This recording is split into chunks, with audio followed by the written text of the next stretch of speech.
அதாவது காவல்துறை வந்து இது வந்து மாதவரம் டோல் தாண்டி இது ஒரு பிரிட்ஜ் மேல, அதாவது பாருங்க இங்கிருந்து 30 அடி ஆழம். இந்த இடத்துல போலீஸ் வந்து இங்க உட்காந்துக்கிட்டு ஒரு பிரிட்ஜில் வந்து லாரிகளை மடக்குறாங்க. பாருங்க இந்த பக்கம் பாருங்க, ஒரு பேட்ரோல் வண்டி இதுல வந்து இந்த பிரிட்ஜ் மேல வந்து கேஸ் போடுறாங்க. பாருங்க இது என்ன இடம் காட்டுங்க. இது வந்து சூரப்பேட்டை டோல்கேட்ல இருந்து வந்து மாதவரம் பிரிட்ஜ் திரும்ப இவங்களுக்கு நேர இடம் வேணும், லாரிகளை நிறுத்தி பணம் வாங்கணும், வேன்ல பணம் வாங்கணும். இதுதான் அவங்க நோக்கம். இதுவா கேஸ் போடுற இடம்? ஒரு பிரிட்ஜ் மேலே போடுறது. அதுவும் என்ன கேஸ் போட்டிருக்காங்க? இந்த இடத்துல ஒரு லாரி வந்து ஒரு டிரைவர் பணம் கொடுக்கலன்னு என்ன கேஸ் போடுறாங்கன்னா நோ பார்க்கிங் போடுறாங்க. நோ பார்க்கிங் போடுற இடமா இது? லாரி எதுக்கு மடக்கிறாங்க? வண்டி லோடு ஐட்டா. இது எந்த இடம் சொல்லு, என்னன்னு சொல்லு. இது எந்த இடம்? நீ நிக்கிற மாதவரம் ரவுண்ட் பிரிட்ஜ். அதான் என்ன டோல்கேட் தாண்டி வர சொல்லு, என்னன்னு சொல்லு, தைரியமா சொல்லு. நீ இல்ல இங்க மடக்கிற ஏரியா கிடையாது. இல்ல இது மடக்கூடாது. ஏற்கனவே இருந்த மாரிமுத்தா இன்ஸ்பெக்டர் சொன்ன பண்ணல. இப்போ போலீஸ் மாறின உடனே, அதாவது டிராபிக் எப்படி இருக்குன்னா, டிராபிக் டிசி வந்து ஒரு மாற்றல் ஆகுது. அவங்க வந்து லா அண்ட் ஆர்டருக்கு போறதுக்காக ஒரு இடத்துக்கு வந்து டிராபிக்ல உட்காடுறாங்க. டிராபிக் எதுன்னா வேலை இல்லாத இடம், உட்காந்துட்டு எது நல்ல இடமா செலக்ட் பண்ணி போயிடறாங்க. இப்ப அந்த ஏடிசி அடிஷனல் கமிஷனர் டிராபிக் போயிட்டார், பிரபாகர் சுதாகர் போயிட்டார்.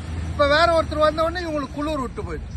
இவங்க திருப்பி நான் ஒரு வாட்டி இந்த சூரி பரோட்டா கதை மாதிரி இவங்கள பத்தி இந்த கம்ப்ளைண்ட் எடுத்துட்டு போய் திருப்பி நான் கமிஷனர் கொடுத்தாதான் இது நிக்குமா? எப்படி இது என்ன இடம் இது? ஏற்கனவே லாரி உரிமையாளர் ஆன்லைன் அபராதம், வண்டி நிறுத்தாத போடுற கேஸ் நிறைய போட்டுக்கிட்டே இருக்கீங்க. இப்போ பாத்தீங்கன்னா பக்காவா ஒரு ஒரு ஒரு டோல் ரோட்ல, அதுவும் ஒரு பிரிட்ஜ் மேல. இது எங்க இந்த இடம் பாருங்க, ஒரு பிரிட்ஜ் மேல நின்று கேஸ் போடுறாங்க.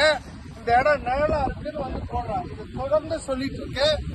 இதை வந்து உடனடியாக நிறுத்தலைன்னா பெரிய பெரிய போராட்டத்துல நாங்க ஈடுபடுவோம். இது விஷயமா கமிஷனர் கொடுப்போம். பேட்ரோல் வண்டி பாருங்க, இங்க வந்து நிக்குது பேட்ரோல் வண்டி.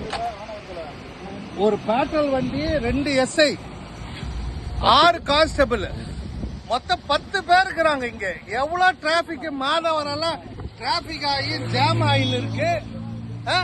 டிராபிக் ஜாம் ஆயிட்டு இருக்குது. எவ்வளவு பிரச்சனை இருக்கு. இது என்ன? இந்த மரத்தை வெட்டணும்னு சொல்லுவதா? நான் எப்படி சொல்லுது? இந்த இடத்துல தொடர்ந்து நடக்குது இது மாதிரி கொள்ள. இங்க போட்ட கேஸ் சீட்டு காட்டு, என்ன போட்டிருக்கு இதுல வந்த வண்டிக்கு நோ என்ட்ரி கேஸ் போட்டுக்கிறாங்க. பைபாஸ்ல வர வண்டி நோ என்ட்ரியா? அதுவும் சின்ன மினி வேன். நல்லா கிட்ட பாருங்க, என்ன டேட் பாருங்க. இதை நான் தொடர்ந்து சொல்றேன். இவங்க என்னன்னு தெரியல. கேட்டா அந்த பக்கம் போயிடுறாங்களா? கேட்டா அந்த பக்கம் ஏன் டோல்கேட்டாண்ட மடக்குன்னா அது அம்பத்தூர் டிவிஷன். இப்படி கேட்டா எங்களுக்கு மாதவரம், அங்க ஒருத்தர் மடக்கார், இங்க லிமிட் முடிகிற இடம்னு நினைக்கிறேன். ஆகவே இதை வந்து வன்மையா கண்டிக்கிறேன். இது விஷயமா கமிஷனருக்கு அருண் வந்து திருப்பி டிராபிக் வரணும். கமிஷனர் அருண் இருந்தப்ப இது மாதிரி பிரச்சனையே கிடையாது. பெரிய அதிகாரி சரியில்லைன்னு தான் நான் சொல்றேன். இந்த மாதிரி வந்து லாரியில ஏற்கனவே நாங்க வந்து லாரியில வந்து டீசல் விலை உயர்வு, டோலு, இன்சூரன்ஸ், நிறைய பிரச்சனை சந்திச்சு இருக்கு. ஜிஎஸ்டி எல்லாம். இப்ப காவல்துறையோட இது என்ன? இது மடக்கக்கூடிய இடமா இது?